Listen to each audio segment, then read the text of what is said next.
बिना घूस दिए हुए थाना हो, ब्लॉक हो या कहीं चले जाइए, कहीं बिना घूस के काम। नमस्कार, आप देख रहे हैं सिटी पोस्ट लाइव और आपके साथ मैं हूं अंजलि। आप सभी को पता है कि तेजस्वी यादव अभी कार्यकर्ता संवाद कार्यक्रम में है, जहां इसी क्रम में वो बिहार के अनेकों जिलों में जाकर संवाद कार्यक्रम कर रहे हैं, लोगों से मिलजुल रहे हैं और कार्यकर्ता को एकजुट करने की नीतियां बना रहे हैं और लोगों से बातचीत कर रहे हैं। आपको बता दें, इसी संदर्भ में वो औरंगाबाद गए थे। वही औरंगाबाद में प्रेस कॉन्फ्रेंस के दौरान वो नीतीश कुमार के ऊपर तंज कसते हुए नजर आते, पूरे सरकार के ऊपर वो तंज कसते हुए नजर आते हैं, जहां पर वो सरकार की व्यवस्थाओं को लेकर बात करते हुए नजर आते हैं कि अब बिहार एकदम भ्रष्टाचार का केंद्र बन चुका है, जहां पर बिना पैसे दिए, बिना घूस दिए अब कोई काम ही नहीं होता। वही नीतीश कुमार की विवादित बयान, जो कि आपको बता दें, नीतीश कुमार जब बेगूसराय गए थे अपने प्रगति यात्रा के तीसरे चरण में, तो उन्होंने एक बहुत ही विवादित बयान दे दिया था। कहते हुए नजर आते हैं कि पहले महिलाएं कपड़े नहीं पहनती थी और अब कपड़े पहनती तो कितनी अच्छी लगती। इसके बाद से सियासी हलचल तेज हो गई। इसी के संदर्भ में तेजस्वी यादव कहते हुए नजर आते हैं कि इस पूरे बयान से पता चलता है कि नीतीश कुमार की जो बुद्धि है वो अब काम ही नहीं करती। नीतीश कुमार अब कोई फैसले लेने के लायक ही नहीं। अब बिहार को चला रहे हैं नीतीश कुमार ने, बल्कि उनके कुछ रिटायर्ड अधिकारी चला रहे हैं। इसी के साथ साथ आपको बता दें, महंगाई के ऊपर भी वो बात करते हुए नजर आते हैं, जहां पर कहते हुए नजर आते हैं कि जो महंगाई है उसका सबसे ज्यादा कठिन परिश्रम अगर किसी को करना पड़ता है, सबसे ज्यादा अगर किसी को देखना पड़ रहा है तो महिलाओं को देखना पड़ रहा है।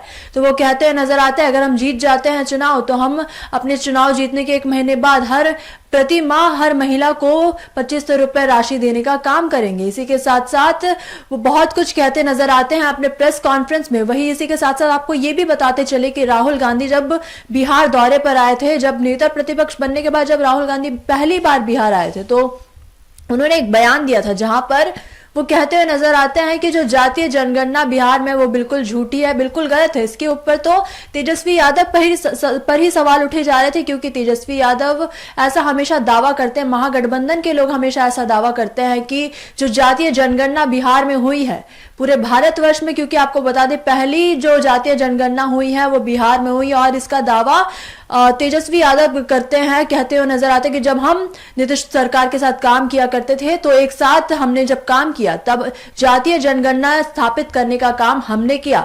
वही तो इस पर तो राहुल गांधी का बयान के बाद अब ये तेजस्वी यादव पर सवाल उठते, तो इसी पर तेजस्वी यादव ने भी अपनी टिप्पणी दी, जहां पर वो कहते हुए नजर आते हैं कि जो राहुल गांधी है वो उन्होंने हमारे खिलाफ नहीं बोला, बल्कि उनके कहने का मतलब था कि जो जातीय जनगणना जो बिहार में हुई है, जिसका उद्देश्य था लोगों को आरक्षण देना, वो यहाँ पर नहीं हो रहा है।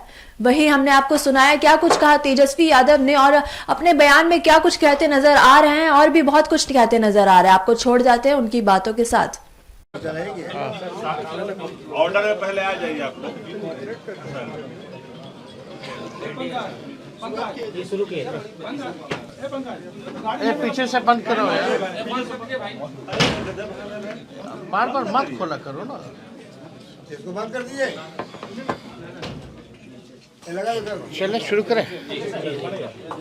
सभी हमारे औरंगाबाद के पत्रकार भाइयों को सबसे पहले नमस्कार है और आप सब लोगों का स्वागत है। और ये जो हम लोगों का कार्यक्रम आज औरंगाबाद में है, कार्यक्रम का नाम कार्यकर्ता दर्शन से संवाद कार्यक्रम है, और ये पूरे बिहार के हर एक ज़िले में ये कार्यक्रम हो रहा है। अब लगभग ये कार्यक्रम जो है अंतिम चरण पर पहुंचा है, और इस कार्यक्रम का मकसद यही है, उद्देश्य यही है कि जितने हमारे दल के जो बूथ स्तर के, पंचायत स्तर के, जिला या ब्लॉक लेवल के जो हमारे कार्यकर्ता हैं, जो ज़मीनी स्तर पे जो जुड़े हैं, उनसे सीधा संवाद करना, संगठन को कैसे मजबूत करना और लालू जी की विचारधारा, पार्टी की विचारधारा को और कैसे जन जन तक हम लोग पहुंचाने का काम करें, ये उद्देश्य है। और ज़मीनी स्तर के जो वर्कर होते हैं, लोकल जो इशू होता है उससे हम लोगों को भी अवगत कराने का काम करते हैं, चाहे प्रखंड की समस्या हो, अलग विधानसभा की हो, जिले की हो। और उसी फीडबैक के अनुसार हम लोगों ने ऐलान भी किया है कि अगर सरकार बनेगी तो कई एक योजना जो है हम लोग लाने का काम करेंगे। और इसी मध्य में हम लोग जो है महिलाओं से भी संवाद कर रहे हैं। महिलाओं का भी कार्यक्रम होता है जहां उनकी बात को भी सुना जाता है। और ख़ास तौर पे महिलाओं का कहना है कि महंगाई की मार सबसे ज़्यादा वही झेलती है। हर चीज़ महंगा हो गया है, पेट्रोल डीजल, घर चलाना मुश्किल हो गया है, गैस सिलेंडर के दाम जो है, या हर एक चीज़ पे जो है जीएसटी भी लगा दिया गया है। तो घर में कोई बचत नहीं हो पाता। परिवार में कोई बीमार पड़ जाए तो घर का बजट जो है वो बिगड़ जाता है। तो इस दौर में हम लोगों ने उन्हीं के फीडबैक पे हम लोगों ने सोचा कि और ऐलान भी किया कि हमारी अगर सरकार बनेगी तो माई बहन मान योजना के तहत हर महीने 2500 रुपये खाते में डायरेक्ट उनको जो है हम लोग बेनिफिट करेंगे। और सरकार बनने के 1 महीने के भीतर इस योजना की शुरुआत करेंगे। बिजली स्मार्ट मीटर से लोग परेशान हैं, जो फीडबैक मिला। लैंड सर्वे जो दाखिल खारिज हो रहा है, भ्रष्टाचार बहुत ज़्यादा हो रहा है, लोग उससे भी तबाह हैं, जो फीडबैक मिला।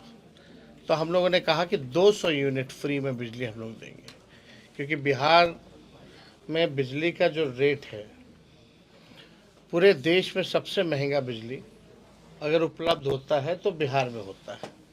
तो 200 यूनिट फ्री बिजली जो है हम लोग लोगों को मुहैया कराएंगे।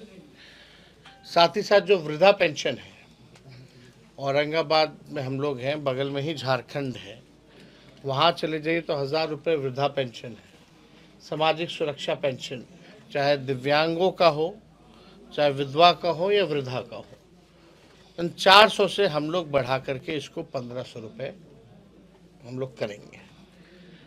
और पूरा बिहार घूमने के बाद हम लोगों का क्या विजन रहेगा, क्या रोड मैप रहेगा, क्या ब्लूप्रिंट रहेगा बिहार को अव्वल राज्य में ले जाने के लिए, हम लोग क्या काम करेंगे सरकार में आने के बाद, ये पूरा डॉक्यूमेंट जो है हम लोग बिहार की जनता के सामने हम लोग पेश करेंगे, जिसमें किसान के बारे में भी बात होगा, व्यावसायिकों के बारे में भी बात होगा, मजदूरों के बारे में भी बात होगा, नौजवान खिलाड़ी, महिलाएं, बुजुर्ग, इंडस्ट्री, कारखाना, पलायन कैसे रोकेंगे।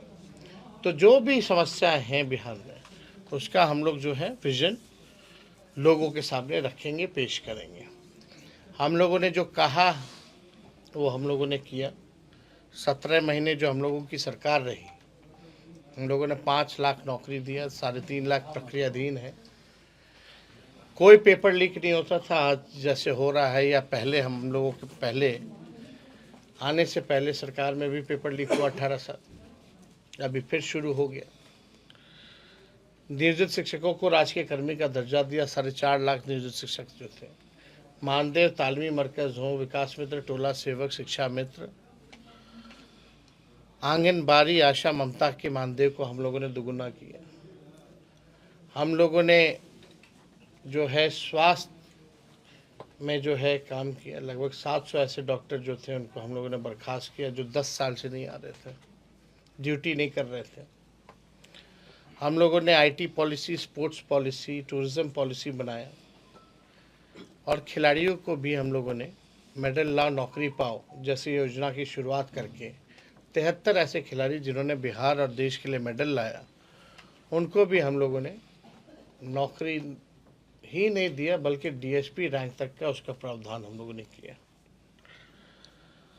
जाति आधारित गणना कराया। हम लोगों ने आरक्षण की सीमा 65% की।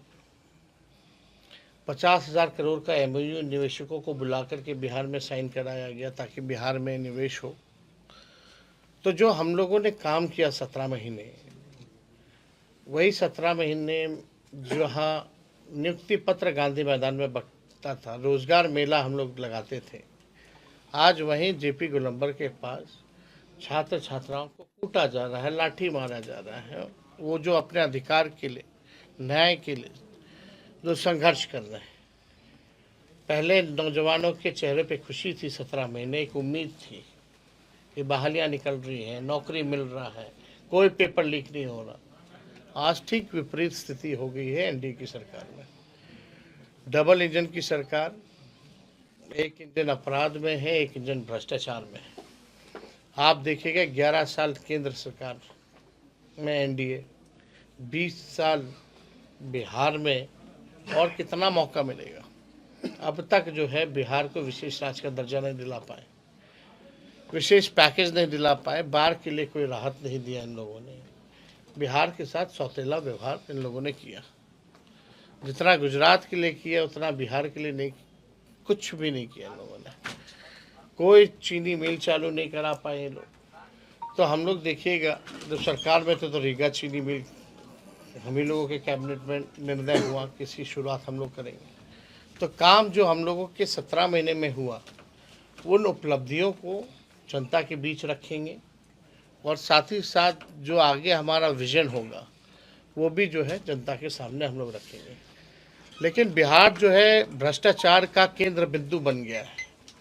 आप गंगोत्री कह लीजिए या यमुनोत्री कह लीजिए, बिना घूस दिए हुए थाना हो, ब्लॉक हो, या कहीं चले जाइए, कहीं बिना घूस के काम नहीं हो रहा है। लोग परेशान हैं, निराश हैं, और ख़ास तौर पे इन दिनों आपराधिक घटनाएं जो हैं हद से ज़्यादा जो है बढ़ गई हैं। तो ये सारे सवाल को लेकर के हम लोग जनता के बीच हम लोग रखेंगे। और मुख्यमंत्री यात्रा में है, अब कौन सा नाम तो रखे हैं प्रगति यात्रा, लेकिन असल में दुर्गति यात्रा है। मुख्यमंत्री के जाने के बाद लोगों से मिलेंगे, ग्रामीणों से मुलाकात करेंगे। वही चंद अधिकारी जो पटना में बैठते हैं वही उनके साथ आते हैं। मीडिया से अगर बात करते हैं तो पीछे से कुर्ता खींचा जाता, चलिए बहुत हो गया, निकलिए। और जिस तरीके से माननीय मुख्यमंत्री जी का बयान आया महिलाओं के प्रति, जो है बिहार के लोगों को शर्मसार करने का काम किया गया। आप देखिएगा जिस तरह का बयान बार बार दे रहे हैं। अब ये स्पष्ट हो गया उस बयान से कि अब माननीय मुख्यमंत्री जी थक चुके हैं और रिटायर्ड अधिकारियों के साथ बिहार अब चलने वाला नहीं है। अब समय आया है, अगर 20 साल तक एक ही ज़मीन पर एक ही ब्रांड का बीज अगर आप रोपिएगा तो ज़मीन भी खराब होगा और फसल भी नहीं आएगी। अब समय है कि नए ब्रांड का नया बीज जो है रोपा जाए, ताकि फसलें भी अच्छी आएँ और आने वाले नस्लों का भविष्य भी बेहतर रहे। तो हम लोग जो है यहाँ आए हैं औरंगाबाद, और आप लोगों का कुछ सवाल होगा तो आप लोग पूछ सर। औरंगाबाद का फीडबैक कैसा है सर? क्या लगता है 20 वाला रिकॉर्ड आप लोग दोहरा पाएंगे एक बार फिर से औरंगाबाद में? देखिए क्यों नहीं, आप देखिएगा पिछले बार तो हम लोग लगभग सरकार बना ही लिए थे, और यहाँ 6 सीट भी, यहाँ सारा सीट हम लोग जीते। शाहाबाद का इलाका हो या दक्षिण बिहार का इलाका हो, हम लोगों ने काफ़ी बेहतरीन प्रदर्शन यहाँ किया था। और हम लोगों को पूरा विश्वास है कि जिस तरीके से सरकार यहाँ चल रही है, लोग परेशान हैं, आहत हैं, और 17 महीने हम लोगों की भी सरकार को देखा है, तो हमें पूरा विश्वास है कि इस बार औरंगाबाद जो है या पूरे बिहार में, चाहे उत्तर बिहार हो, सीमांचल का इलाका हो, कोसी का इलाका हो, मिथिलांचल का इलाका हो, मगध हो, शाहाबाद हो, या आपका बिहार का पूर्वांचल का इलाका हो जहाँ बांका, भागलपुर वगैरह है, हम लोग बेहतरीन प्रदर्शन जो है इस बार करेंगे। लालू जी गरीबों की पॉलिटिक्स करते थे, गरीबों की बात करते थे। तेजस्वी यादव डेवलपमेंट की बात करते हैं, रोजगार की बात करते हैं, चिकित्सा की बात करते हैं। दोनों में से बेहतर नेता कौन है? किस रास्ते पर आरजेडी को चलना चाहिए? देखिए भाई, हम लोग तो लालू जी के काम को आगे बढ़ा रहे हैं। अगर सामाजिक न्याय नहीं होता तो आर्थिक न्याय का मतलब नहीं रहता। 2020 तो लालू जी ने सामाजिक न्याय किया, अब दौर जो है लोगों को आर्थिक न्याय दिलाने का है। Back bencher of the society जो पिछले पायदान पे है, आप देखिएगा हम लोगों ने जाति आधारित गणना कराया, पूरा एक्सरे सामने आ गया। गरीबी कौन कौन, एक बार सुन लीजिए, हर जगह गरीबी जो है हर जातियों में है, चाहे अपर कास्ट हो, बैकवर्ड हो, हर जाति में गरीबी है। वैसे 94 लाख परिवार जो है पाए गए कि जिनका आय 6,000 रुपये से कम है। इसी के लिए हम लोगों ने न्याय इनको दिलाने के लिए कि भाई जिसको नौकरी नहीं है उसको 2 लाख रुपए का सहयोग किया जाएगा, जिसको घर नहीं है, ज़मीन नहीं है, उसको हम लोग 1 लाख रुपए देंगे, घर बनाने के लिए 1,20,000 देंगे। लेकिन सरकार हटते ही क्या काम हो रहा है, उस डेटा का क्या उपयोग हो रहा है? जो आप लोग कह रहे हैं, राहुल गांधी जी ने कहा आप डेटा तो कलेक्ट कर लिए, लेकिन डेटा का क्या काम हो रहा है?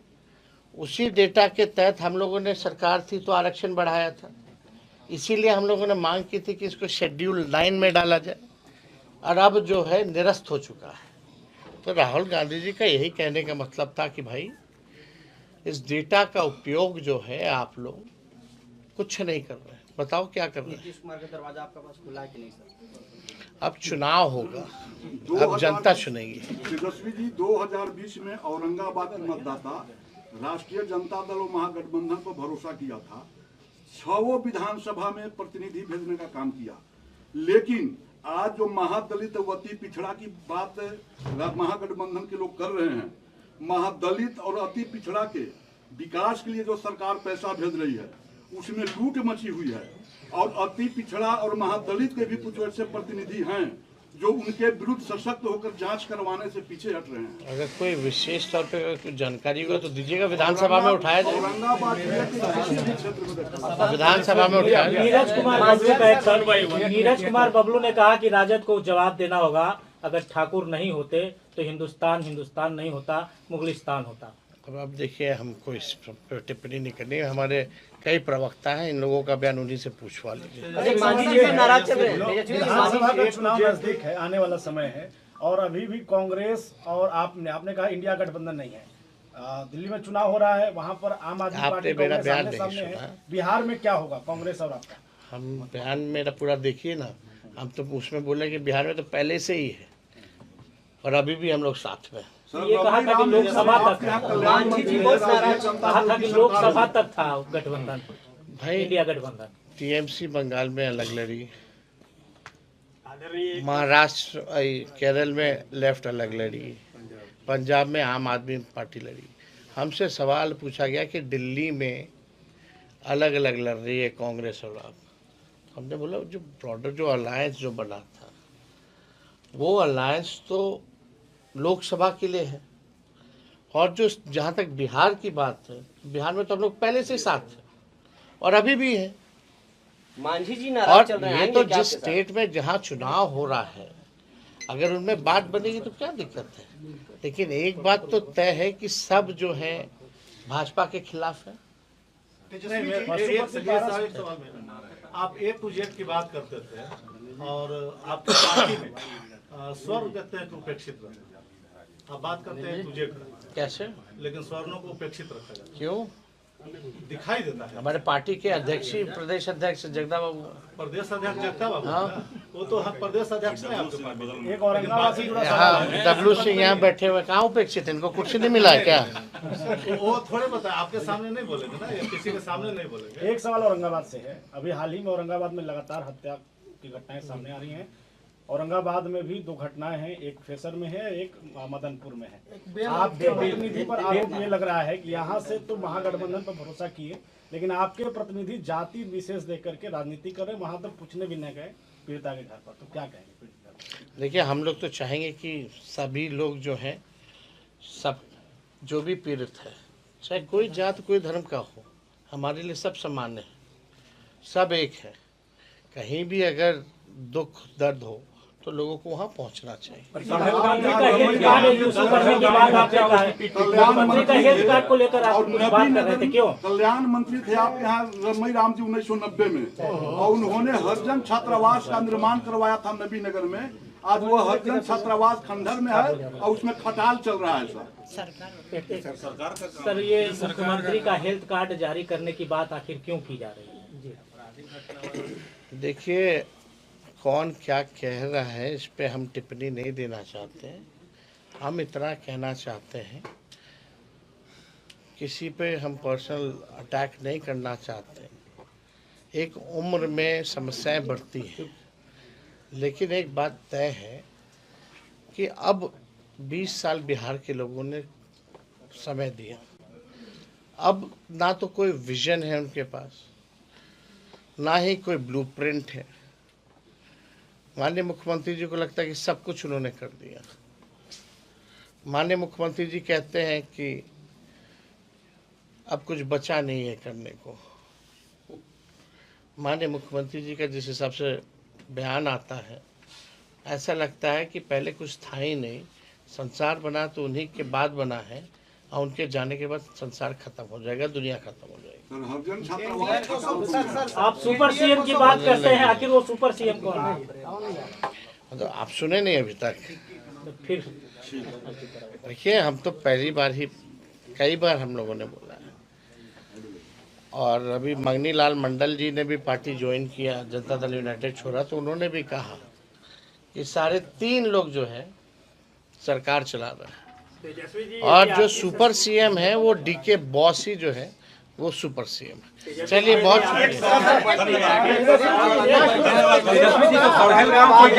प्रतिनिधिमंडल बात करें।